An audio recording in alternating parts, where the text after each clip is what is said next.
चलो। हेलो बच्चों, चलिए आज हम पाठ 2 पढ़ेंगे। हमारे पाठ का नाम है दादी माँ। हमारे पाठ का क्या नाम है? दादी माँ। और इसके लेखक कौन है? शिव प्रसाद सिंह। इसके लेखक कौन है? शिव प्रसाद सिंह। पाठ का सार इस प्रकार है।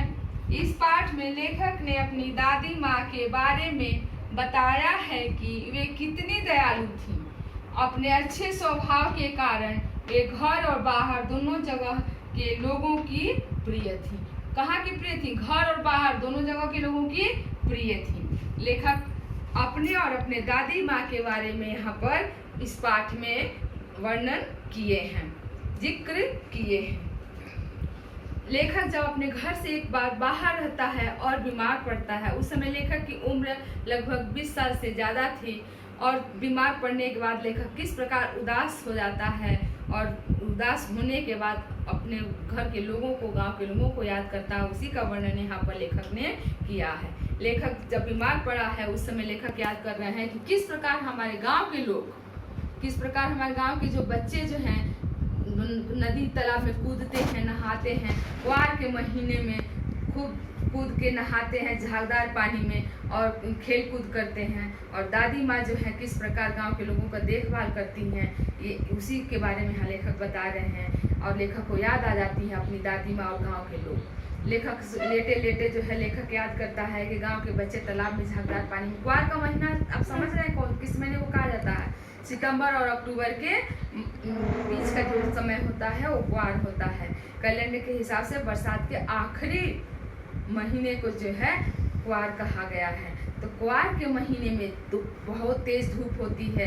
उस धूप में, उस गर्मी में, उमस में बच्चे जो हैं किस प्रकार नदी में छलांग लगा लगा करके कूद करके नहाते हैं और नहा करके घर आते हैं। लेखक भी उन बच्चों के तरह 2-3 बार जो है तालाब में कूद करके नहाए हैं। और नहाने के बाद जो है लेखक की तबीयत खराब हो गई, बुखार हो जाता है। और बुखार होने के बाद जो है लेखक घर में जब लेटे लेटे अपने पड़े रहते हैं और दादी माँ पूरे रात उनके साथ जग करके उनकी देखभाल करती हैं। और ठीक सुबह लेखक जब लेटे हैं चद्दर ओढ़ करके, तो दादी माँ जो है उस समय उसी झागदार पानी में तालाब में नहा करके आती हैं। और आने के बाद उस समय लेखक को दादी माँ कैसी प्रतीत हो रही थी?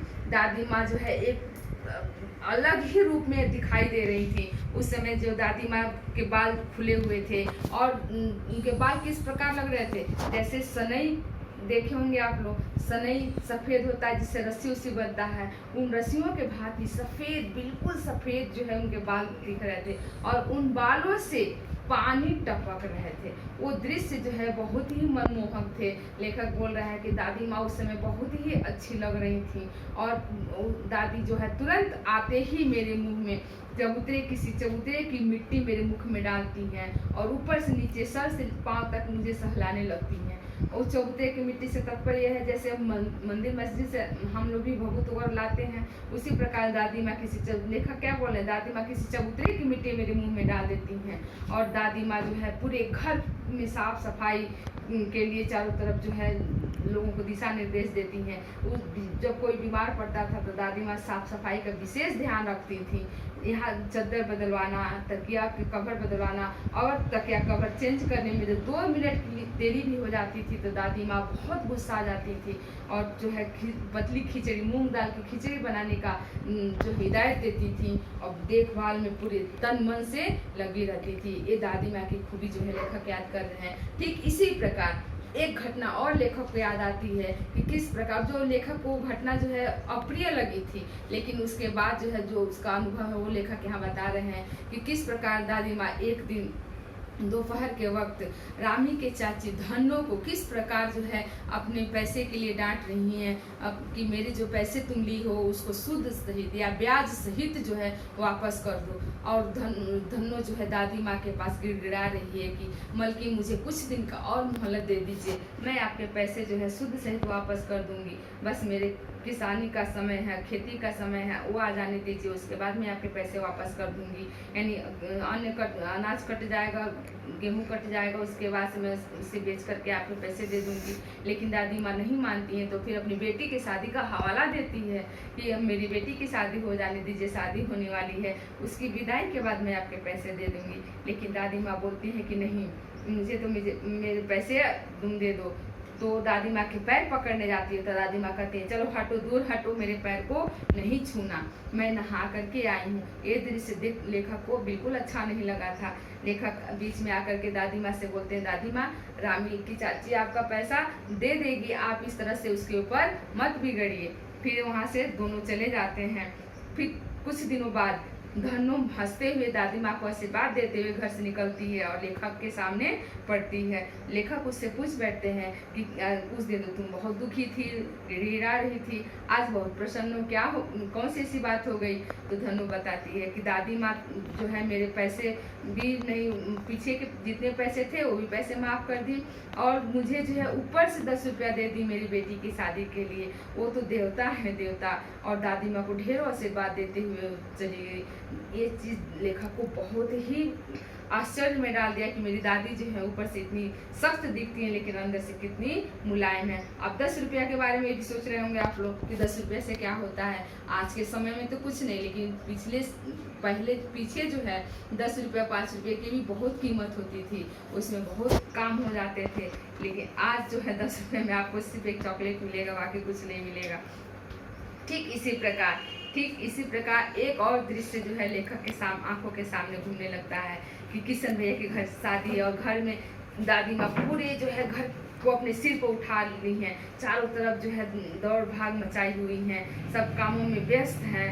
और उसी समय मेरी तबीयत खराब हो जाती है, मुझे बारात में नहीं जाने देती है, मैं बारात के साथ नहीं जाता हूँ, मैं घर पे ही रुक जाता हूँ। और जब बारात चली जाती है तो औरतें जो है बारात जाने के बाद जो अभिनय करती हैं वो दृश्य जो है दादी माँ मुझे वहाँ सुला दी थी और वहाँ औरतों को नहीं मालूम था कि मैं घर में ही हूँ। औरतें जो है अभिनय कर रही हैं, विवाह से लेकर पुत्र उत्पत्ति तक के सभी अभिनय औरतें वहाँ सब मिल करके करती हैं और जितने किरदार उसमें निभाए जाते हैं वो सब औरतों द्वारा ही होते हैं, उसमें कोई पुरुष नहीं होता है। और इसी समय भाभी कुछ हंसी ठिठोली कर रही थी जिसे सुनकर के मुझे हंसी आ गई। जब मैं हंस दिया तो सभी औरतें मुझे मारने के लिए दौड़ी।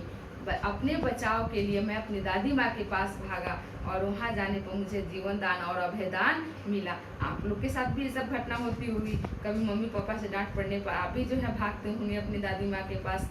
तो दादी माँ किस प्रकार स्नेह से आप बच्चों को बचाती हैं, ठीक लेखक उसी के बारे में यहाँ जिक्र कर रहे हैं कि दादी माँ के पास जब मैं भाग के गया तो दादी माँ के पास जाने से मैं बच गया और मुझे जीवन दान मिल गया, नहीं तो वरना औरतें जो है क्या करती, मुझे बहुत मारती। और एक घटना लेखक को याद आती है लेटे लेटे कि जब दादाजी की मृत्यु हो जाती है और पिताजी जो है बहुत उनके कामकाज में बहुत पैसा व्यय करते हैं, तो दादी माँ अपने अनुभव के अनुसार उनको समझाती हैं कि इस तरह व्यर्थ पैसे जो है व्यय मत करो। लेकिन दादी माँ की बात नहीं सुनते हैं और कर्ज हो जाता है। जब कर्जदार जो है दरवाजे पर आते हैं कर्ज मांगने के लिए तो पिताजी और किशन भैया जो है बहुत उदास हो जाते हैं। फिर दादी माँ जो है उठती हैं और उनके सर को सहलाते हुए बोलती हैं कि अभी तो मैं जिंदा हूँ, अभी इतना उदास होने की आवश्यकता नहीं है। और उठ करके वहाँ से जाती हैं, संदूक खोलती हैं और संदूक से दादाजी के दिए हुए कंगन, जो दादाजी बड़े प्यार से उनको कंगन बनवा के दिए थे, वही कंगन दादी माँ क्या करती हैं, संदूक से निकालती हैं और निकाल करके ले आकर के पिताजी को देती हैं, बोलती हैं इसे बेच करके तुम अपने कर्ज जो है चुका लो। और उसी के साथ साथ एक सीख भी दादी माँ देती हैं पिताजी को कि व्यर्थ जो है पैसे खर्च नहीं करना चाहिए, सोच समझ करके जो है व्यय करना चाहिए। और पहले पीछे हमारे समय में लोग क्या करते थे, अपने अगला और पिछला दोनों को सोच कर चलते थे कि हमारे आगे के लिए भी हमको मतलब कुछ पैसे बचा के रखना चाहिए और पीछे के लिए तो हम खर्च कर ही रहे हैं। तो इसलिए जो है पैसे व्यय जो है करते समय हमें हमेशा ध्यान रखना चाहिए। ये दुनिया जो है बहुत अनुभव करा देती है और जब बुरा वक्त आता है तो कोई साथ नहीं देता है। ये हमारे पैसे ही जो है हमारे काम आते हैं, इसलिए हमेशा जो है खर्च करने से पहले 2 बार जरूर सोचना चाहिए कि आवश्यकता है या नहीं। अगर आवश्यकता नहीं है तो हमें व्यर्थ में खर्च नहीं करने चाहिए। इस पाठ से हमको ये शिक्षा भी मिल जाती है और ये लेखक अपने अनुभव को भी यहाँ साझा कर रहे हैं। उम्मीद करती हूँ कि पूरे पाठ को आप समझ गए होंगे। आगे जो है यहाँ कुछ शब्दार्थ लिखे हुए हैं, इनको आप एक बार पढ़ लीजिएगा और याद कर लीजिएगा। जैसे शुभचिंतक आप लोग को मालूम होगा, शुभचिंतक यानी हितैषी जो आपके बारे में सोचे, आपके अच्छाई के लिए सोचे।